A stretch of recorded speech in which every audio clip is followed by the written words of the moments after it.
Bismillahirrahmanirrahim. Assalamualaikum warahmatullahi wabarakatuh. Alhamdulillahirabbil alamin. Wassalatu wassalamu ala asrafil anbiya'i wal mursalin wa imamil muttaqin wa ala alihi washabbihi wa barik wasallim ajma'in. Qala Allah ta'ala fil Qur'anil Karim, a'udzu billahi minasyaitonir rajim. Bismillahirrahmanirrahim. Ya ayyuhalladzina amanu kutiba 'alaikumus syiyam kama kutiba 'alal ladzina min qablikum la'allakum tattaqun.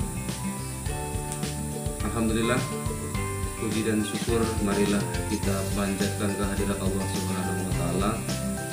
Alhamdulillah, pada saat ini kita masih diberikan Allah Subhanahu wa taala begitu banyak kenikmatan, terutama nikmat bertemunya dengan bulan suci Ramadan 1444 Hijriah.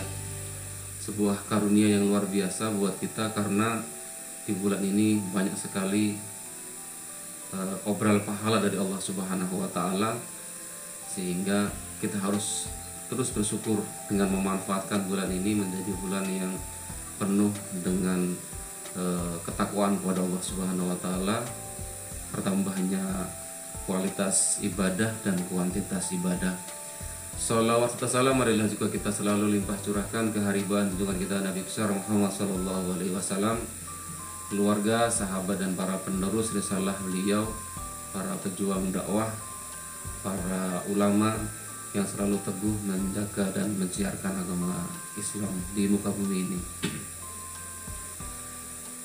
Alhamdulillah, pagi hari ini kita memasuki hari pertama bulan suci Ramadan, dan bulan suci Ramadan adalah bulan di mana diwajibkannya kita berpuasa sebagaimana firman Allah dalam surat Al-Baqarah ayat 183 yang bunyinya sering kita dengar sudah di kalangan ulama dan para penceramah, yaitu ya ayyuhalladzina amanu kutiba alaikumussyam kama kutiba alal ladzina min qablikum la'allakum tattaqun, yang artinya wahai orang-orang yang beriman, diwajibkan atas kamu berpuasa sebagaimana diwajibkan atas orang-orang sebelum kamu agar kamu bertakwa. Ini sebuah perintah yang memang diawali dengan sebuah perintah ya ayyuhalladzina amanu, sebuah pertanyaan, kenapa kok yang diperintah itu untuk berpuasa adalah orang-orang yang beriman saja? Karena memang yang diseru oleh Allah Subhanahu wa taala, yang diperintahkan oleh Allah Subhanahu wa taala khusus memang untuk orang-orang yang beriman. Karena dalam penjelasan para ulama, kenapa kok diawali dengan ya ayyuhalladzina amanu? Karena memang ini menunjukkan bahwa memang puasa itu merupakan sebuah konsekuensi dari orang yang beriman, atau konsekuensi dari orang yang memiliki keimanan, memiliki keyakinan kepada Allah Subhanahu wa taala dan Rasulullah sallallahu alaihi wasallam. Jadi yang diperintah ya orang-orang yang beriman, orang-orang yang memang sudah menyatakan dirinya taat kepada Allah dan taat kepada Rasulnya.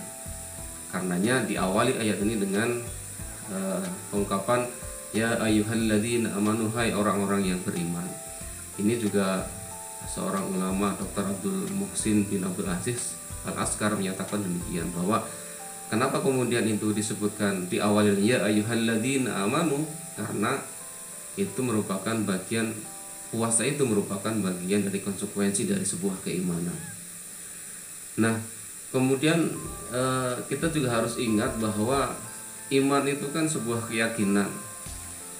keyakinan yang tertanam di dalam hati, kemudian dibenarkan atau dibuktikan dengan amal perbuatan. Karenanya tadi perintah ya ayyuhalladzina amanu, perintah puasa itu bagian dari konsekuensi tadi itu, karena keyakinan itu harus dibuktikan, harus dibenarkan. Tidak kemudian sebuah yakin saja tapi kemudian tidak mau mengambil konsekuensinya. Makanya orang-orang yang beriman, konsekuensi dari keimanannya adalah yang melaksanakan puasa, salah satunya sebagaimana perintah Allah Subhanahu wa taala sebagai konsekuensi kita meyakini Allah Subhanahu wa taala. Jadi itu ya. Kemudian yang kedua, terkait dengan iman ini, sebenarnya ada beberapa ulama juga mengungkapkan bahwa misalnya iman itu adalah memperlihatkan ketundukan.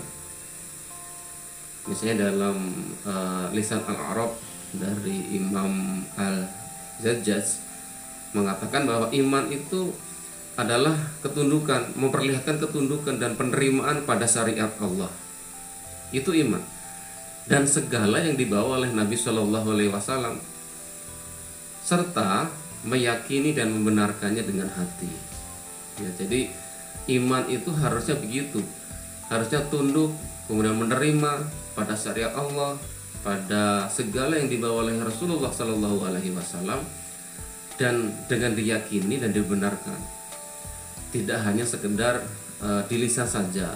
Makanya orang-orang yang beriman itu sebenarnya iman itu adalah membuktikan keimanannya dengan segala amal solehnya, dengan tunduk, dengan patuh pada syariat Allah, seperti berpuasa di bulan Ramadan misalnya. Ya contohnya, ia berpuasa ya karena iman kepada Allah, bukan karena yang lain, bukan karena ingin dapat iPhone misalnya, bukan karena ingin dipuji orang, tapi dia beriman, dia berpuasa itu ya gara-gara dia membenarkan seluruh perintah Allah Subhanahu wa taala dan membuktikannya dengan amal soleh. Salah satunya adalah berpuasa.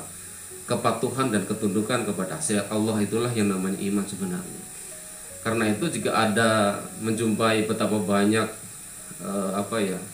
ungkapan iman dalam Al-Quran disertai dengan ungkapan amal soleh, di mana sering kita dengar kan, ada na'amanu amilus solihah. Nah gitu, dalam Al-Quran itu sampai ada 60 kali disebut itu kata-kata iman ini. Kan dia menunjukkan bahwa iman itu tidak bisa dipisahkan dari amal.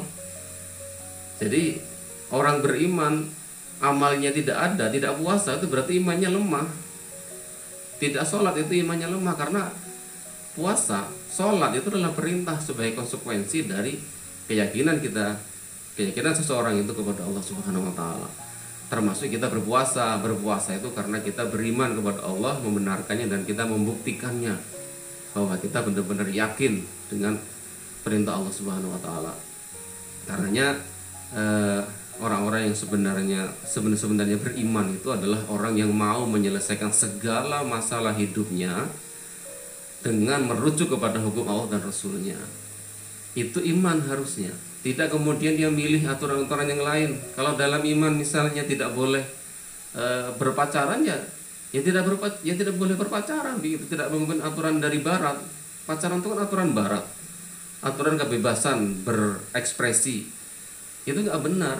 Yang namanya sebenarnya iman itu adalah dia itu mau menyelesaikan seluruh perkara dalam hidupnya dengan merujuk kepada hukum Allah dan Rasulnya. Ya, sehingga orang-orang yang beriman sebenarnya itu adalah orang yang ridho, ya, rela dihukumi dengan hukum Allah dan hatinya nggak merasa berat, sedikit pun nggak berat gitu. Jadi kalau kita sholat masih merasa berat, aduh, kenapa harus sholat, kenapa harus puasa, berarti kita itu imannya belum sempurna, belum sebenar-benarnya iman.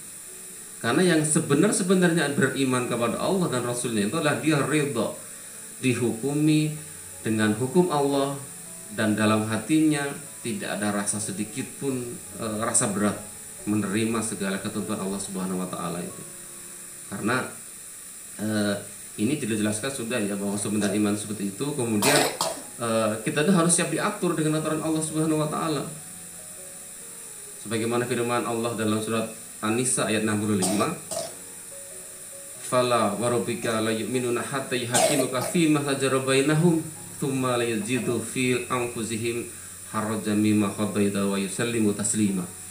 Maka demi Allah, demi Tuhanmu, mereka itu tidak dikatakan beriman sebelum mereka itu menjadikan engkau Muhammad sebagai hakim dalam perkara yang mereka perselisihkan, sehingga kemudian tidak ada rasa keberatan dalam hati mereka terhadap putusan yang engkau berikan dan mereka menerima dengan sepenuhnya. Ini dalil tentang tadi bahwa seorang yang beriman itu sebenarnya iman itu dia itu harus berserah diri total kepada Allah Subhanahu wa taala. Segala tingkah lakunya dalam kehidupan dia itu selalu mengambil hukum, mengambil aturan dari Allah Subhanahu wa taala dan tidak berat dalam hatinya, tidak merasa keberatan. Kalau Allah menyuruh puasa ya puasa, kalau Allah nyuruh sholat ya sholat, kalau Allah tidak membolehkan ini, tidak membolehkan riba ya tidak riba. Begitulah sebenarnya seorang muslim itu. Ketika Allah Subhanahu mengatakan A, ya dia melakukan A. Ketika Rasulullah bilang B, ya B gitu. Ya, jadi itulah sebenarnya iman tadi itu. Karena kita itu harus tunduk tadi itu.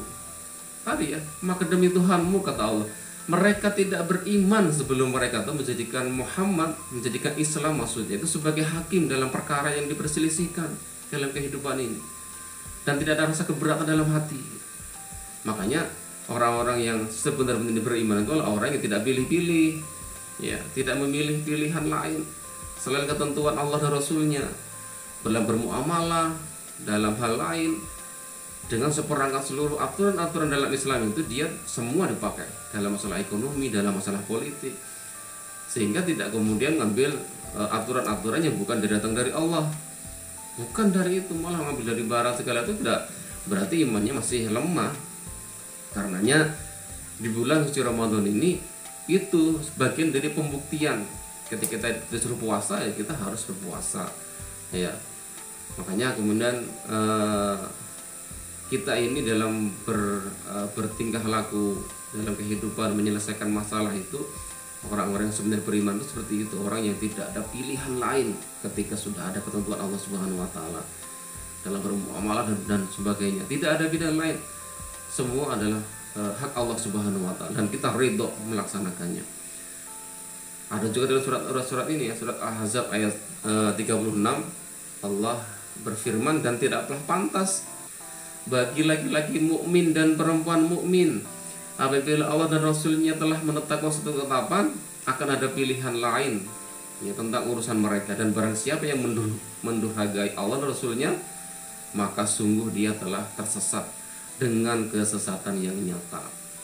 Ya, makanya ini contoh yang lain, hujah yang lain atau keterangan dari Allah Subhanahu wa taala bahwa tidaklah pantas ya bagi laki-laki mukmin, bagi perempuan mukmin apabila Allah telah menetapkan sesuatu akan ada pilihan lain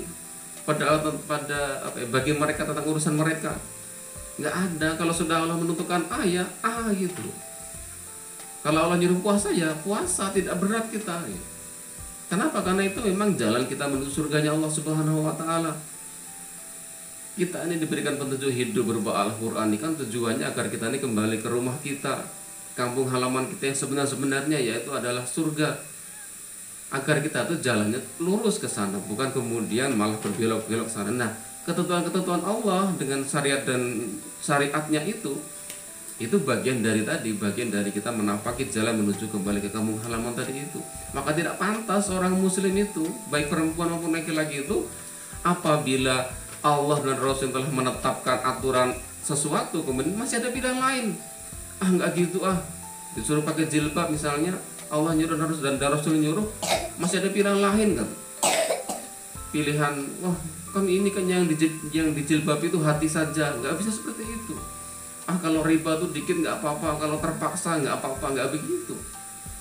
Karena ini bagian dari konsekuensi dari keimanan kita kepada Allah Subhanahu wa taala. Kalau Allah mengatakan A, ya kita harus mengikutinya. Ketika Rasulullah bilang B, ya kita harus mengikutinya. Makanya tidak pantas seorang laki-laki mukmin, seorang perempuan mukmin apabila ada ketentuan dari Allah dan Rasulnya kita itu masih ada pilihan lain. Bahkan tadi dikatakan, dan barang siapa mendurhakai Allah, mendurhakai coba. Ya, maka dia telah tersesat. Coba. Kan kita nggak tersesat tadi loh, kan kita kan jalannya pengen ke surga. Kemudian kita memakai aturan yang lain, memilih jalan yang lain. Anggaplah surga itu misalnya Sampit misalnya. Kemudian sudah kasih tahu Allah tuh, oh di sini loh lewatnya di sini kalau ke surga, kalau ke Sampit begitu. Tapi kemudian kita memilih jalan lain. tersesatlah kita sebenarnya, dan itu adalah kesesatan yang nyata, nggak sampai ternyata malah ke pola pembuangan atau yang lain sebagainya. Makanya marilah kita kemudian bertanya pada diri kita masing-masing, ya sudahkah kita ini membuktikan keimanan kita dengan ketundukan dan kepatuhan pada hukum-hukum Allah dan seluruh aspek kehidupan? Apakah sudah gitu? Apakah kita masih keberatan? Ya, ketika Allah menentukan aduh kok susah begini ya, begitu. Enggak begitu, karena Allah itu pencipta kita. Allah itu tahu kebutuhan kita itu apa. Allah itu tahu yang tidak baik buat kita itu apa. Karenanya ayo kita ikut aturan Allah. Makanya ayolah kita buktikan, kita tanya diri kita ini, kira-kira sudahkah kita ini membuktikan iman kita dengan ketundukan, kepatuhan pada aturan Allah dan dalam seluruh aspek kehidupan. Karena kita harus pahami, Islam itu adalah agama yang sempurna. Seluruh aspek kehidupan itu diatur dari A sampai Z, dari bangun tidur sampai tidur lagi, dari timur hingga ke barat, semua ada aturannya. Makanya ayolah kita sekarang bertanya pada diri sendiri, kemudian sudah kita membuktikan itu. Kalau belum, marilah kita jadikan momentum Ramadan ini untuk menempa keimanan kita dengan ketundukan dan kepatuhan pada syariat Allah yang sumbernya diturunkan di bulan yang mulia ini. Itulah Akhramul Karim, ya.